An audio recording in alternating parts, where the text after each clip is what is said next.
Hello dear student, কেমন আছো? I hope প্রত্যেকে শুধু ভালো নয়, ভীষণ ভালো আছো। স্ক্রিনের ওপর ত্রিকোণমিতিক অনুপাত ও ত্রিকোণমিতিক অভেদাবলী এই চ্যাপ্টার একটা কোশ্চেন দেখা যাচ্ছে, তাই না? কোশ্চেনটা কি বলেছে দেখো, k sine a equal to √3। একটু লিখে লিখে করবো। K into sine a equal to √3। Okay, আর কি দিয়েছে? কে কস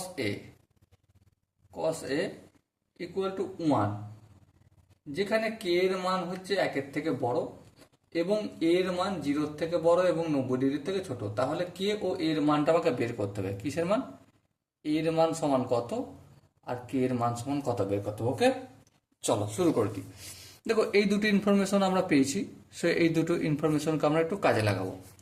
যেমন দেখো, কে সাইন এ এর সাথে কিসের আকার আছে? গুণের আকারে। সো আমি যদি এটা সমানের অপোজিট দিকে নিয়ে যাই তাহলে কি হবে? √3/কে।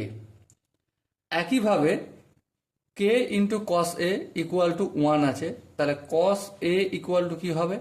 1/কে হবে। বেশ, এবার লক্ষ্য করো, আমরা একটা শর্ত জানি। কি শর্ত? যে সাইন স্কোয়ার থিটা, এখানে কোণের মানটা এ দেওয়া রয়েছে তাই আমি এ বলবো। Sine square A plus cos square A equal to 1, এটা আমরা জানি। হ্যাঁ ঠিক, এটা আমরা জানি। তাহলে যদি এটা জানি তাহলে সাইন এর মান কত? √3/কে। এটা পুট করব। হ্যাঁ, তাহলে √3/কে পুরোটা হোল স্কোয়ার প্লাস কস এর মান কত? 1/কে। এই আমি 1/কে দিলাম, এই পুরোটার হোল স্কোয়ার লিখলাম, ইকুয়াল টু 1 যেমন আছে তেমন থাকবে। বেশ, এবার দেখো √3 আর স্কোয়ার কেটে যাবে, তাহলে 3 হবে, আর নিচে কে স্কোয়ার হয়ে যাবে। এটা 1 স্কোয়ার মানে 1, আর নিচে কে স্কোয়ার মানে কে স্কোয়ার ইকুয়াল টু 1। ওকে, এখানটা কি বোঝা গেল? আই হোপ এখানটা প্রত্যেকের বোঝা গেছে। এবার দেখো, এখানেও হর হচ্ছে কে স্কোয়ার, এখানেও হর হচ্ছে কে স্কোয়ার, লসাগু করলে কি হয়ে যাবে? কে স্কোয়ার হবে। বেশ, এখানে কে স্কোয়ারকে কে স্কোয়ার দিয়ে ভাগ করলে 1, 1কে যদি 3 দিয়ে গুণ করি 3 1 কে 3, প্লাস কে স্কোয়ারকে কে স্কোয়ার দিয়ে ভাগ করলে 1, 1কে যদি 1 দিয়ে গুণ করি 1 ইকুয়াল টু 1। এবার লক্ষ্য করো, 3 আর 1কে যোগ করলে কত হয়? 4 ইকুয়াল টু কে স্কোয়ারের সঙ্গে সমানের দিকে 1 আছে, কে স্কোয়ারটা ভাগ আছে, অপোজিট দিকে গেলে গুণ হয়ে যাবে, তাহলে কে স্কোয়ারের সঙ্গে 1 গুণ করলে কে স্কোয়ার হয়ে যাবে। ওকে, এবার দেখো, এখানে 4 আছে, একটা কে স্কোয়ার, তাহলে স্কোয়ারটা এদিকে আনলে কি হয়ে যাবে? রুট হয়ে যাবে। এই রুট করলাম, √4 মানে কি?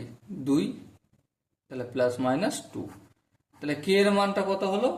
2 বের হলো। এবারে কোনটা ধরবো এখানে? অবশ্যই কে ইকুয়াল টু 2 হবে, কারণ কারণ কোশ্চেন আমাকে বলেছে কি, যেহেতু কে ইজ গ্রেটার দেন 0 এটা বলেছে, সো এই আনসারটা সঠিক হবে। ওকে, মাইনাসটা রিজেক্ট হয়ে যাবে। আচ্ছা, এরপর আরেকটা আনসার বের করতে বলেছে, এর ভ্যালু কত, এই তো। তাহলে চলো ফটাফট করে অঙ্কটা শুরু করে দিই। দেখো, সাপোজ এখানে বা এখানে যে কোনো জায়গায় আমি ভ্যালু পুট করতে পারি। কস এ ইকুয়াল টু কি? 1/কে। হ্যাঁ ঠিক, কস এ এর ভ্যালু 1/a। ওকে, তাহলে কস এ ইকুয়াল টু, এই যে কে এর ভ্যালু কত পেয়েছি? 2 পেয়েছি, প্লাস 2 এখানে লিখবো। হ্যাঁ লিখবো।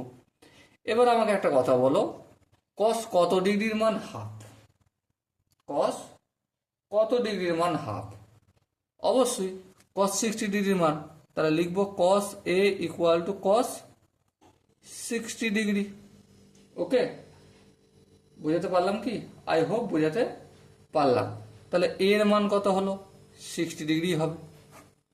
সো আমরা কি পেলাম? কে এর ভ্যালু কত পেলাম? 2 পেলাম, আর এর ভ্যালু কত পেলাম? 60 ডিগ্রি পেলাম।